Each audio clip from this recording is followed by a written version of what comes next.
네, 얼마 전 음주운전으로 세상을 떠난 윤창호 씨를 모두 기억하실 겁니다. 그 사건이 채 잊히기도 전에 또 처참한 음주운전 사고가 일어났는데요. 네, 한편 충남 홍성에서 대학생이 술에 취한 상태에서 운전을 해 같은 차에 동승한 3명이 숨지고 3명은 부상을 입었습니다. 자세한 내용 김한규 변호사와 함께 이야기 나눠보도록 하겠습니다. 어서 오세요. 네, 어서 오십시오. 안녕하세요. 예. 자, 저희가 영상으로도 앞서서 봤고 또 저희 앵커들이 이야기를 했습니다만 처참한 또 음주운전 사고가 발생을 했습니다. 일단 어떤 사건이었는지 내용을 좀 짚어주시죠. 네, 굉장히 아까운 목숨, 젊은 목숨이 3명이나 지금 세상을 떠난 아주 참담한 사건인데요. 예, 예. 아마도 이제 같은 대학 내 친구들인 것 같습니다. 그 6명이서 이제 음주를 하고 과속 운전 끝에 사고가 난 사건인데 구체적으로 말씀드리면 0.101%란 혈중 알코올 농도가 나왔습니다. 예. 이거는 이제 상당히 많이 마신 수준, 그러니까 네. 법률 용어로는 이제 면허 취소 수준인데요. 이런 상황에서 이제 CCTV도 잡지 못할 정도로 과속 운전하다가 이제 신호등 지지대를 심하게 들이받고 결국은 그 뒷좌석에 있던 학생 3명은 이제 사망을 하고 이제 운전자를 포함한 나머지 2 학생은 예. 이제 뭐 부상만 있고 이제 병원에서 치료를 받는 상황으로 알고 있습니다. 예, 알겠습니다. 대략적인 내용을 좀 짚어주셨는데요. 저희가 사건을 들여다보니까 운전자가 술을 마신 뒤에 어플을 통해서 차를 빌렸다고 하거든요. 그런데 이게 가능한 상황인 건가요? 네, 사실은 이 보통 어플을 통해서 이제 무인 시스템을 통해 이제 차를 빌리는 게 아주 대중적으로 익숙하지는 않는데요. 이게 예, 지금 예. 시작된 지가 지금 한 5, 6년 됐습니다. 예. 그래서 이제 앱만 있으면 앱만 깔고 예. 바로 연락하고 비용을 지불하면 차가 지정된 곳에 가서 차량을 바로 손쉽게 빌릴 수 있는 거죠. 기존에는 렌터카를 통해서 차를 빌리기 때문에 대면을 해야 되지 않겠습니까? 예. 대면을 하게 되면은 음주 음주 상태라든지. 상태인지도 확인이 되고 이제 또 미성년자는 딱 어린 친구들은 곤란하지 않습니까? 예, 예. 근데 이 앱 같은 경우는 부모님 명의를 도용한다든가 이제 음주 또 이제 상태인자들. 대면을 하지 않기 때문에도 또 그렇습니다. 음주운전을 했는지 안 했는지도 이제 모르는 거 아닙니까? 예, 그 과거에는 그래서 면허 취소된 사람도 예. 손쉽게 차를 빌려 또 사고를 낸 적도 있었습니다. 예. 이거에 대해서는 좀 관계 당국에서 아무리 이제 기존의 렌터카 업체보다 손쉽게 차를 빌릴 수 있는 장점은 좋은데 이런 사고를 명의 도용이라든가 이런 어떤 음주 운전자가 차량을 빌릴 수 없는 어떤 그런 대비책은 좀 강구해야 되는 거 아닌가 생각이 듭니다. 예, 앞서서도 뭐 혈중 알코올 농도가 면허 취소 수준이라고 이야기를 해주셨고 현재 어찌됐든 참 안타깝게 3명의 사망자가 발생한 상황이고 이렇게 되면 이 운전자 같은 경우에는 지금 어떤 처벌을 받게 되는 겁니까? 예. 특가법상 이제 음주치사상죄라고 해서 예. 사실은 굉장히 무겁게 처벌하는 죄입니다. 예. 그래서 지금 경찰도 운전자가 지금 병원에서 이제 치료를 받고 있는 걸 알고 있는데 이제 치료가 이제 완쾌되는 상황에서 아마 곧바로 구속영장을 신청하지 않을까 그렇게 봅니다. 알겠습니다. 일단은 3명의 그런 소중한 목숨을 잃게 됐고 사실 정부에서 최근 음주운전에 대한 경각심을 굉장히 주고 강조했음에도 이런 상황이 또 벌어진 거잖아요. 아무래도 이런 음주운전에 대한 근절 대책 여쭤보지 않을 수가 없는데요. 좀 더 확실하게 근절하기 위한 대책 조심스럽게 여쭤본다면 뭐 몇 가지 있을까요? 예, 아까 앵커께서도 말씀하셨지만은 윤창호법도 굉장히 발의된 상태고 이 음주운전에 지금 굉장히 위험하고 그리고 누구나가 사실 피해자가 될 수 있는 그래서 굉장히 심각한 상황을 온 국민이 다 인식한 상황인데요. 예. 특히 지금 이 기존의 실무계에서 몇 가지 지금 문제점이 나오고 있는데 사실은 음주운전으로 일어나는 재범률은 거의 50%에 육박합니다. 그러니까 음주운전을 하신 분들이 계속 음주운전을 한다는 거죠, 사실은. 그리고 음주운전으로 인해서 사람을 사망케 하거나 아주 중하게 다치게 한 경우에도 예. 실형 선고, 그러니까 교도소로 가게 되는 경우는 거의 한 10% 내외로 불과하고 예, 예. 대부분은 집행유예라든가 이렇게 가볍게 좀 처벌되는 경향이 굉장히 많습니다. 실무에서도. 예. 또 이 실형을 선고받은 경우, 즉 사람을 사망케 한 경우에도 평균 수감 기간, 그러니까 교도소에 있는 기간이 평균적으로 1년 6개월밖에 안 됩니다. 사실 음주로 인해서 교통사고 사망을 일으킨 경우는 자기 책임이거든요, 사실은. 예. 일반 교통사고는 다르죠. 그래서 이런 형량이 굉장히 가벼운 점. 예. 또 심지어는 심신미약이라고 요새 자주 언급되는데 예. 이게 사실은 형벌 감경 사유거든요. 근데 심신미약이라는 것은 보통은 예를 들면 정신질환이 있는 분이라든가 그러니까 자기 책임이 없는 분들 이런 분들에 대해서 비난할 수 없기 때문에 형벌을 좀 깎아주자 이렇게 좀 제도가 도입된 것인데 예. 이 음주 같은 경우는 아까 말씀드렸듯이 이건 자기 책임이다. 그런데 그 실무에서 양형에서는 이거 음주로 인해서 만취된 상태를 형벌해서 좀 감경하는 그런 기준을 삼고 있거든요. 예. 이것도 조속히 개선돼서 오히려 거꾸로 음주로 교통사고를 일으킨 경우는 일반 교통사고로 사망한 경우보다 훨씬 감경할 게 아니라 오히려 가중한다. 이게 바로 윤창호법의 기존 내용이고요. 예. 그래서 조속히 국회에서도 이미 발의가 된 상태인데 그 살인죄와 똑같이 처벌을 한다. 이거에 대해서는 국민들도 공감대가 있고 예. 그래서 조속히 국회에서 좀 대비책을 법안을 통과시켜야 되지 않을까 봅니다. 네, 뭐 변호사님께서도 그러면 좀 처벌을 강화해야 된다라는 거에 좀 어느 정도 좀 공감을 하시는. 네, 이건 괜히 일반 교통사고와 다르게 이건 예. 자기가 어떻게 보면은 그 범죄를 야기한 어떤 더 이 비난이 훨씬 비난 가능성이 훨씬 높거든요. 이거는 더 무겁게 처벌해야 됩니다. 예, 알겠습니다. 자, 다음 주제 영상을 먼저 보시고, 네, 다음 주제 이야기를 나눠보도록 하겠습니다.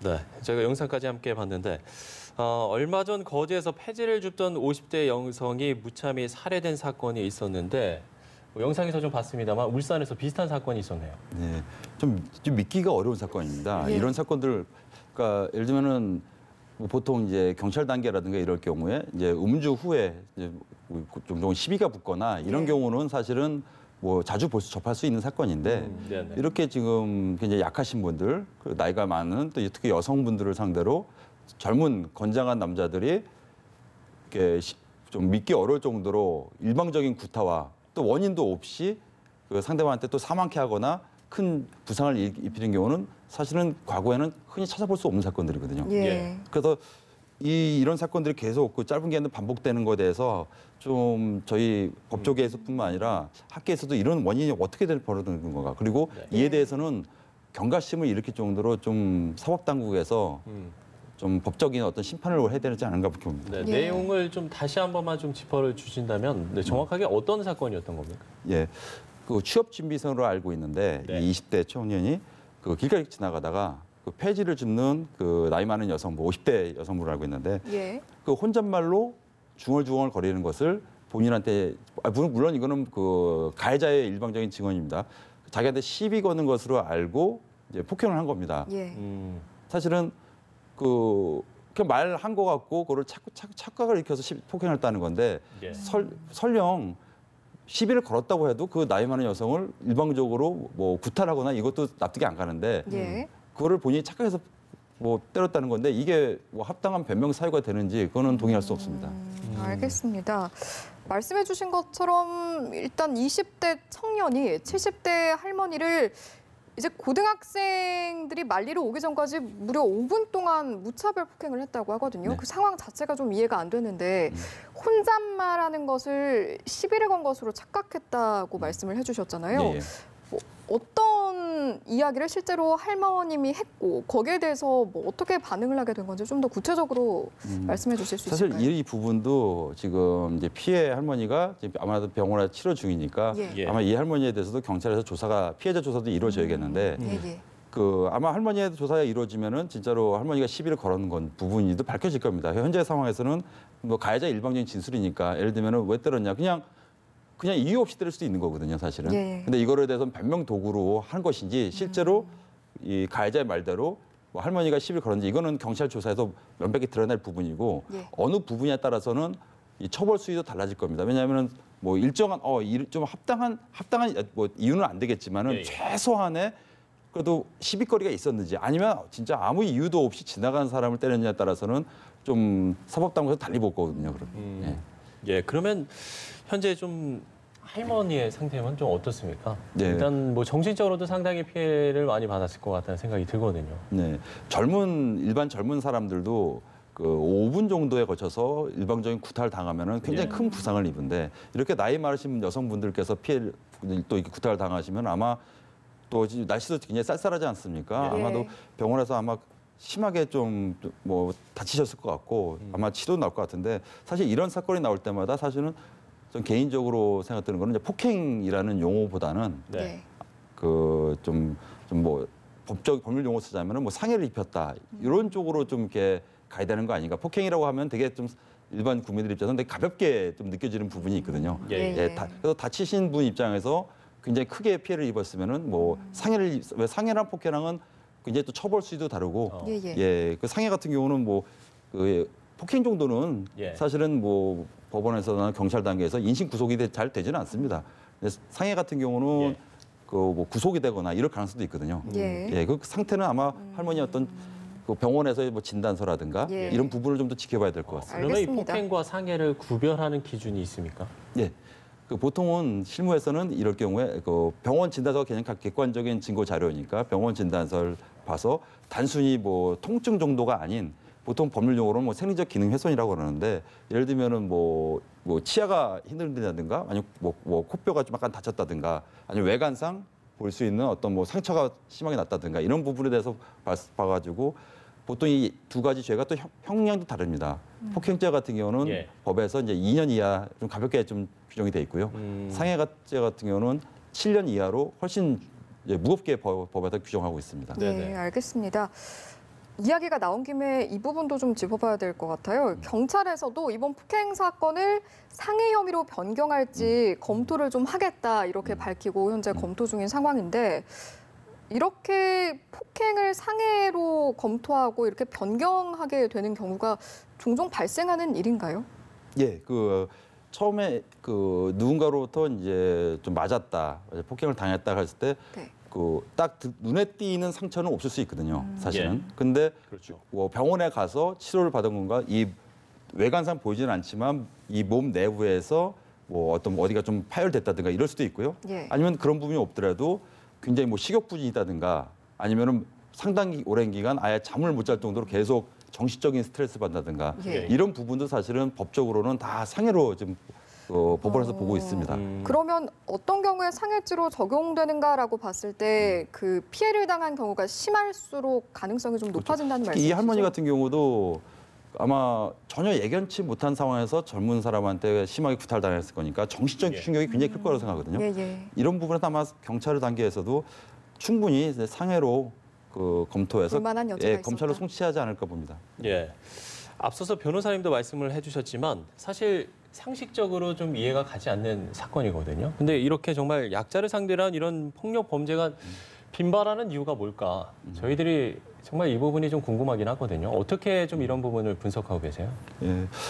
그러니까 예를 들면은 뭐 여기도 뭐 취업 준비생이랑 나왔는데 아마 네. 20대 중반의 취업 준비생이면은 뭐 일견 굉장히 좀 스트레스도 많이 있을 거다. 그리고 또 사회적인 불만도 있을 거다고는 좀 예측이 가능합니다. 근데 이런 예측이 가능하더라도 뭐 술 먹고 시비가 붙더라도 같은 비슷한 또래끼리 시비가 붙은 경우는 종종 있거든요. 사실은 서로 간에 술자리에서 뭐 그럴 수는 충분히 그렇죠. 얘기하는데 지금 전혀 그 뭐 그러니까 연관도 아무 없고 이유 없이 이랬다는 그리고 거죠. 굉장히 약자 아니겠습니까? 예. 약자한테 이런 분노를 표출하는 것에 대해서는 이런 분노가 지금 거제에서도 있었고 지금 네. 여기도 있었고 그리고 우리가 알지 못하겠지만 지금 사회 곳곳에서 많이 벌어지고 또 더군다나 이제 이거에 대해서 뭐 예를 들면 다문화 가정이나 또 사회적 약자라든가 사회적 약자들은 우리나라에 굉장히 많거든요.